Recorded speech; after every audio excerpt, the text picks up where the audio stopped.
सुप्रभात प्यारे बच्चों, कैसे हैं आप सभी। चलिए आइए शुरू करते हैं बच्चों हमारी एक कक्षा। आज हम पढ़ेंगे एक नया पाठ। तो आज का पाठ है बच्चों पाठ 7, जिसका नाम है संधि यानी कि ज्वाइनिंग ऑफ लेटर्स। संधि यानी कि ज्वाइनिंग ऑफ लेटर्स। तो आइए पढ़ते हैं हमारा नया पाठ। देखो बच्चों, संधि यानी कि ज्वाइनिंग ऑफ लेटर्स। बच्चों इसकी परिभाषा देखिए। सबसे पहले दो वर्णों के मेल को संधि कहते हैं। जैसे कि बच्चों देखिए, आप यहाँ पे क्या हुआ, विद्या जमा आलय। तो बच्चों यहाँ पर इसमें आ और ये आ यहाँ पर, तो बच्चों ये आ जमा आ तो क्या बना, आ। तो ये विद्यालय तो बना, यानी कि इसमें दो वर्णों का मेल हुआ, आ और आ, है ना। जगत जमा ईश, तो इसमें त जमा ई, इसका मेल हुआ बच्चों, बन गया दी, तो ये होगा जगदीश। दुह जमा तर, तो बच्चों यहाँ पे क्या हुआ, विसर्ग और त, यानी कि ये बन गया स्तर, तो ये होगा दोस्तर। समझ गए। तो इस प्रकार से बच्चों हमने यहाँ पर मेल पढ़ा दो अलग अलग वर्णों का, तो ये हो गया संधि। ठीक है।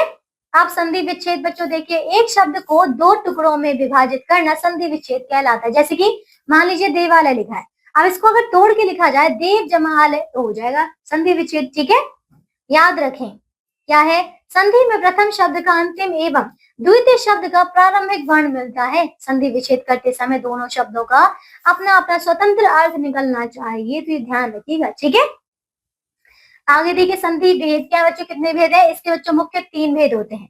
पहला स्वर संधि, फिर व्यंजन संधि और फिर बच्चों विसर्ग संधि। अब स्वर संधि के बच्चों और भी भेद होते हैं, जैसे कि दीर्घ है, गुण है, वृद्धि, यण, अयादि, पूर्व रूप और पर रूप। ठीक है, तो ये इसके बच्चों स्वर संधि के भेद है। ठीक है, आइए देखिए अब हम स्वर संधि को पढ़ते हैं। स्वर के सामने स्वर आने पर जो विकार उत्पन्न होता है उसे स्वर संधि कहते हैं, यानी कि बच्चों स्वर से स्वर का मेल हुआ। ठीक है, जैसे कि रामावतार, इसमें बच्चों राम जमा अवतार है ना, तो इसमें बच्चों देख रहे माँ में आ है, यहाँ पर भी बच्चों आ था और यहाँ पर तो आ है ही, तो ये आ जमा आ हुआ है राम अवतार। ठीक है, रमेश में देखिए क्या है, रमा जमा ई, तो इसमें आ और इसमें ई है, हो गया बच्चों ये स्वर संधि। ठीक है, स्वर संधि के भेद, स्वर संधि के बच्चों 7 भेद होते हैं। पहला देखिए दीर्घ संधि, फिर गुण संधि, वृद्धि संधि, यण संधि, अयादि संधि, पूर्व रूप संधि और पर रूप संधि, जो कि हमने ऊपर देखा भी। अब बच्चों देखिए दीर्घ संधि क्या होती है। जब दो समान ह्रस्व या दीर्घ स्वर वर्ण आपस में मिलते हैं तो उसके स्थान पर एक दीर्घ स्वर हो जाता है। ठीक है बच्चों, यहाँ पे स्वरों का ही मेल होगा, लेकिन यहाँ पे जो भी मिलेगा बच्चों वो दीर्घ बन जाएगा। ठीक है, जैसे कि अ जमा आ तो आ हो जाएगा, ई जमा ई तो ई हो जाएगा, उ जमा उ बच्चों उ हो जाएगा, री जमा री तो री रहेगा। ठीक है, अब आगे देखिए यहाँ पे, देखो यहाँ पे अ जमा आ तो आ हो गया, ई जमा ई तो बच्चों ई हो जाएगा। इसी प्रकार से आप सारे इसमें देख पा रहे हैं कि हर किसी में दीर्घ ही हुआ है, यानी बच्चों दीर्घ ही हुआ है, चाहे आप कैसे मिलाइए, है ना। देखिए शिव जमा आलय, तो बच्चों अ जमा आ हुआ है इसमें, तो बच्चों आ बनेगा, ये हो गया शिवालय। ठीक है, इसी प्रकार कवि जमा इंद्र, बच्चों इसमें ई और ई का मेल हुआ तो ई बन गया कवींद्र। भानु जमा उदय, बच्चों इसमें उ और उ बनने से क्या हुआ, उ, तो ये हो जाएगा भानुदय। पितृ जमा ऋणम, तो बच्चों क्या होगा, री और री का मेल, तो बच्चों री बना, ये हो जाएगा पितृणम। ठीक है, अब आते हैं दूसरा बच्चों गुण संधि। देखिए यदि अ या आ के बाद ह्रस्व या दीर्घ ई उ री आए तो संधि करने पर क्रमशः ए ओ अर हो जाता है।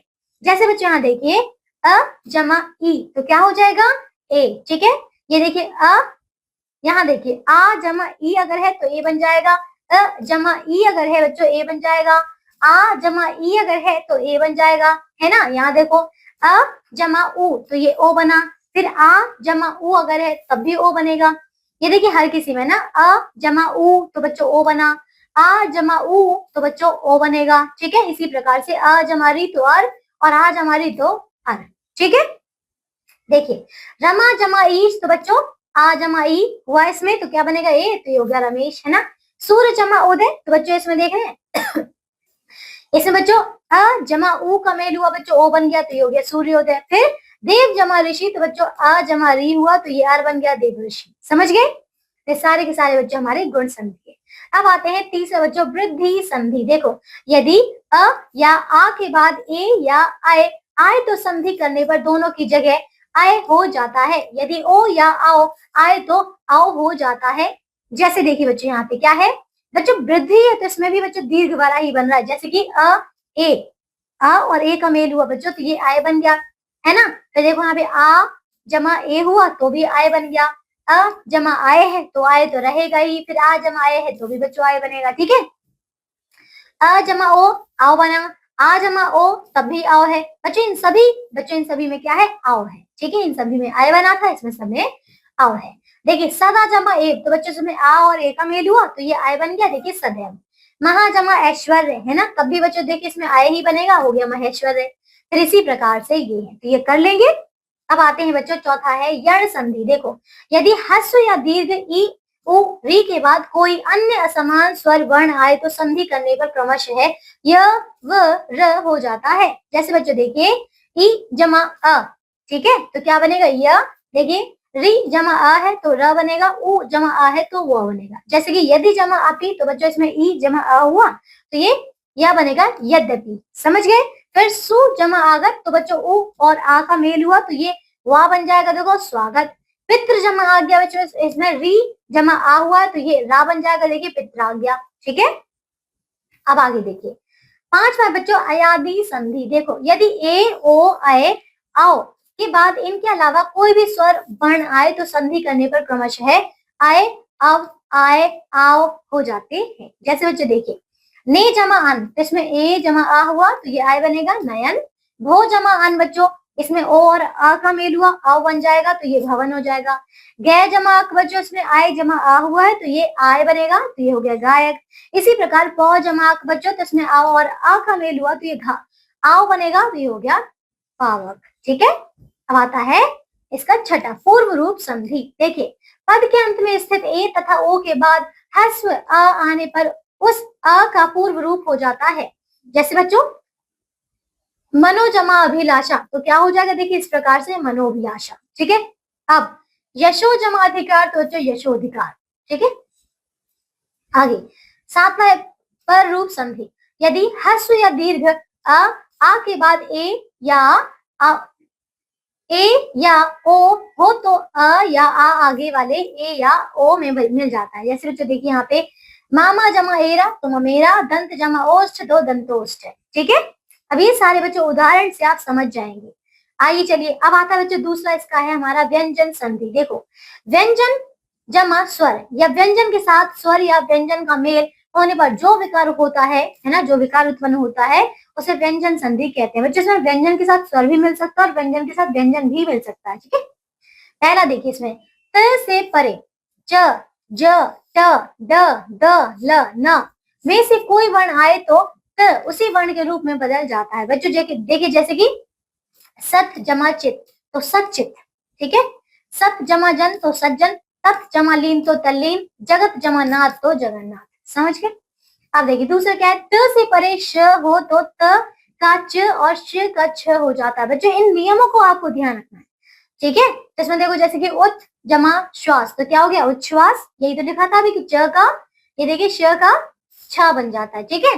फिर क्या लिखा पे सत जमा शास्त्र, तो क्या हो जाएगा सच्छास्त्र, ठीक है। अब आगे तीसरा त से परे यदि ह हो तो त का द और ह का घ हो जाता है। जैसे कि ये बच्चों घ नहीं है, ये ध है, ठीक है। उत जमा हार तो उद्धार, ठीक है। उत जमा हरण तो उद्धरण। चौथा नियम, यदि शब्द में स्थित री र श के बाद न हो तो न कर्ण हो जाता है। जैसे कि कृष्ण जमा न तो ये कृष्ण हो जाएगा, क्या कृष्ण, है ना। प्र जमा मान तो प्रमाण।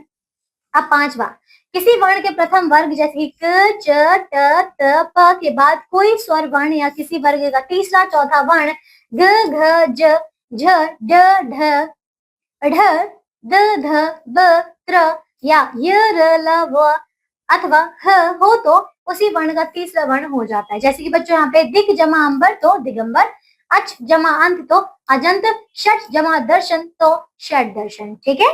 यहाँ देखिए आगे, अब बच्चों यहाँ पे जगत जमा ईश तो बच्चों जगदीश, आप जमा ज तो अब्ज, ठीक है। अब छठा नियम आता है म के बाद क से म तक के वर्णों में से कोई भी वर्ण हो तो म का अनुस्वार या उसी वर्ग का पंचम वर्ण हो जाता है। जैसे कि बच्चों यहाँ पे सम जमा कल्प तो संकल्प, इस प्रकार से भी लिख सकते हैं। फिर सम जमा पूर्ण तो संपूर्ण, इस प्रकार से भी लिख सकते हैं। और सम जमा गत तो ये संगत, ठीक है। अब सातवां नियम, यदि म के बाद क से म तक के वर्णों को छोड़कर अन्य कोई व्यंजन वर्ण हो तो म का अनुस्वार हो जाता है। क्या बोला अभी कि म के बाद है ना। देखो म के बाद म तक के वर्णों को छोड़कर आगे देखिए, जैसे कि सम जमा हार, अभी जो ह है बच्चों म के बाद आता है तो क्या हो जाएगा, अनुस्वार बदल गया, समहार हो गया, है ना, संहार। फिर सम जमा वत, वह भी बच्चों ह के बच्चों म के बाद आता है तो संवत हो जाएगा। सम जमा योग, तो ये संयोग हो गया। ठीक है, इन सारे नियमों को याद करिएगा। अब आते हैं 8वां नियम बच्चों, किसी वर्ण के पहले या तीसरे वर्ण जैसे कि क, ग, च, ज, ट, ड, बच्चों ये अंग है। ठीक है, अंग त, द, प, ब के बाद किसी भी वर्ग का 5वां वर्ण आए तो संधि करने पर पूर्व वर्ण के स्थान पर उसी वर्ग का 5वां वर्ण हो जाता है। ठीक है, आइए उदाहरण से समझे बच्चों, जैसे कि वाक जमा मय तो वांग्मय, समझ गए, पंचम आ गया यहाँ पे, ये देखिए पंचम वर्ण है अंग। फिर उत जमा मुख तो उन्मुख हो गया, इसमें ना है इसका पंचम वर्ण। षट जमा मास तो षटमास हो गया। ठीक है, दिग जमा नाथ तो दिगन्नाथ हो गया। ठीक है, अब आगे आते हैं 9वां नियम, छ से पूर्व वर्ण होने पर छु से पहले च लग जाता है। जैसे कि बच्चों आ जमा छादन तो क्या हो जाएगा, आच्छादन। स्व जमा छंद तो स्वच्छंद। वि जमा छेद तो विच्छेद। ठीक है, 10वां नियम, स से पूर्व आ के अलावा अन्य कोई स्वर वर्ण हो तो स का श हो जाता है। जैसे कि बच्चों यहाँ देखिए, अभी जमा सेक तो अभिषेक, समझ गए, यहाँ पे देखो स से श बन गया। अब आता है बच्चों तीसरा विसर्ग संधि, देखिए अब बच्चों इसमें देख रहे हैं विसर्ग जमा क्या है, स्वर या फिर व्यंजन। ठीक है, ये होता है, तो विसर्ग के बाद स्वर या व्यंजन वर्ण के आने पर जो विकार उत्पन्न होगा उसे विसर्ग संधि कहेंगे। जैसे कि यहाँ पे देखिए, मनः जमा हर तो मनोहर, मनः जमा योग तो मनोयोग, रजः जमा गुण तो रजोगुण। ठीक है, अब बच्चों ये क्या लिखा, देखो पहला नियम है इसमें विसर्ग का ओ, यदि विसर्ग से पहले अ हो तो, है ना, उसके और बच्चों उसके बाद किसी वर्ग का तीसरा चौथा पांचवा या य र ल व हो तो विसर्ग का ओ हो जाता है। जैसे कि रजह जमा गुण तो रजोगुण, इसमें आप देखना इसमें क्या बन जाएगा बच्चों, है ना, ओ कब हो जाएगा, यहाँ पे तीसरा वर्ण आया तो इसमें तीसरा ही तो बोला था। ठीक है, दूसरा देखिए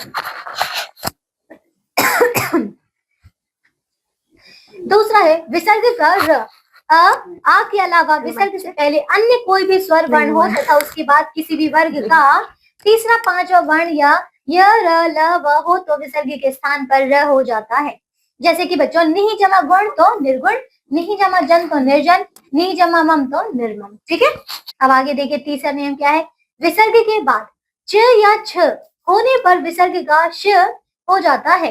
देखिए जैसे कि निहि जमा छल तो निश्चल, निहि जमा चिंत तो निश्चिंत। ठीक है, अब बच्चों चौथा श स विधान, यदि विसर्ग के बाद ट ठ हो तो विसर्ग का श हो जाता है। जैसे त तथा त थ हो तो विसर्ग का स हो जाता है। जैसे कि देखिए यहाँ पे दुह जमा ट तो बच्चों दुष्ट, नि जमा संदेह तो निसंदेह। ठीक है, निसंदेह।